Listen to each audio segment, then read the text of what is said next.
बिस्मिल्लाहिर्रहमानिर्रहीम। अस्सलाम वालेकुम।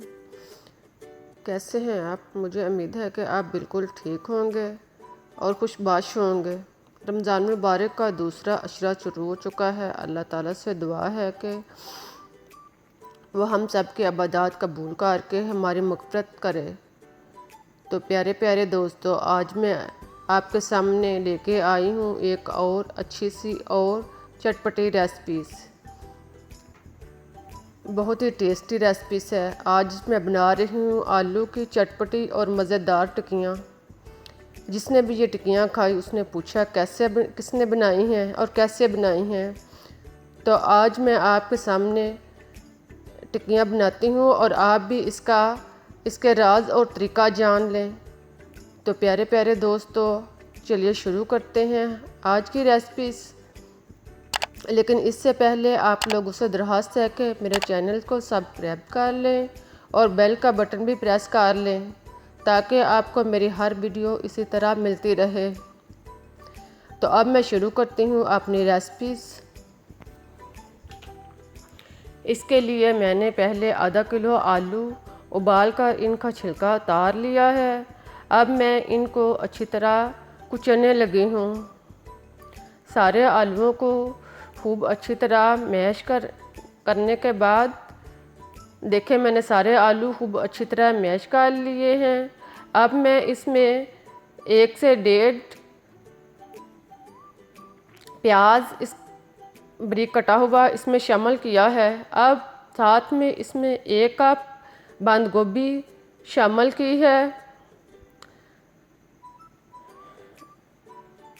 अब मैं इसमें 2 से 3 खाने के चम्मच हरा धनिया इसको बारीक काट कर इसमें शामिल किया है और साथ में 2 खाने के चम्मच पुदीना इसको भी बारीक काट कर इसमें डाला है। और अब मैं इसमें 3 से 4 अदद हरी मिर्च बारीक काट कर शामिल की है। अब मैं एक लेमन लेती हूँ और इसको काट कर 2 हिस्सों में कर लेती हूँ। एक हिस्सा मैं इस आलूओं के ऊपर निचोड़ती हूँ और साथ में मैं अब 1 चाय का चम्मच सुरख मिर्च दानेदार शामिल करती हूँ। आधा चम्मच सुरख मिर्च पीसी हुई शामिल करती हूँ। इसके बाद मैं 1 चम्मच पीसी हुई हल्दी शामिल करती हूँ और साथ में 1 से 1.5 चम्मच नमक डालती हूँ। नमक आप अपने मज़े के और जायके के मुताबिक इस्तेमाल कर सकते हैं। अब मैं इसमें हरा धनिया कुटा हुआ, खुश्क धनिया पिसा हुआ शामिल करती हूँ। साथ में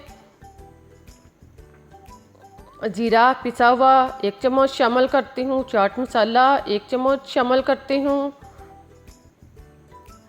2 चम्मच कसूरी मेथी इसको हाथ पर रख के मिसल लेती हूँ और फिर इसमें शामिल करती हूँ। इन सारे मसाला जात को डालने के बाद अब मैं इसमें 2 से 3 चम्मच चावल का आटा शामिल करती हूँ और इसको आलूओं में और सारे मसाला जात को अच्छी तरह मिक्स कर लेती हूँ।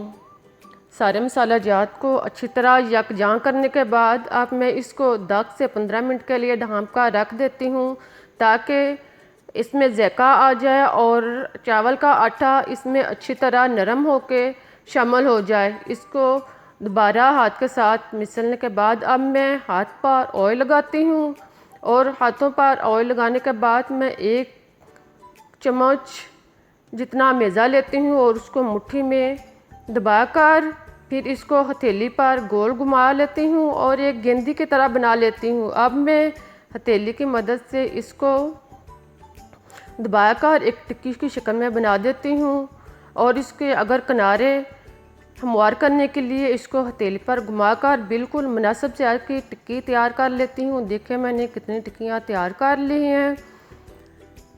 टिक्कियाँ तैयार करने के बाद अब मैं ऑयल गरम करती हूँ और इसमें फ्राई करना शुरू करती हूँ। लेकिन फ्राई करने से पहले मैं इनको अंडे में रोल कर लेती हूँ ताकि टिक्कियाँ अच्छी तरह फ्राई हो जाएं और टूटने से महफूज रहें।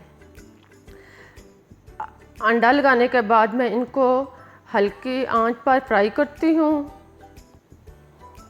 और साथ में इसको चम्मच की मदद से अपनी जगह से हरकत देती हूँ ताकि ये चिपने से बचें और अच्छी तरह फ्राई हो जाएं। एक साइड से 2 से 3 मिनट फ्राई करने के बाद जब ब्राउन हो जाएं तो फिर मैं इनकी साइड चेंज करती हूँ और दूसरी साइड को भी हल्के ब्राउन होने तक फ्राई करती हूँ। दूसरी साइड से ब्राउन हो जाएं तो आप इनके दोबारा थोड़ी देर के लिए साइड चेंज करें।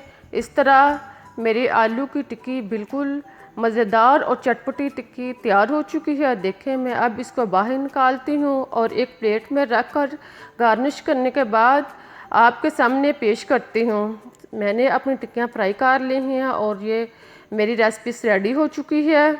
और जाते जाते मेरे चैनल को सब्सक्राइब भी कर दें। अब मुझे इजाज़त दें, फिर मिलूँगी एक नई रेसिपी के साथ। तब तक के लिए अल्लाह हाफिज़।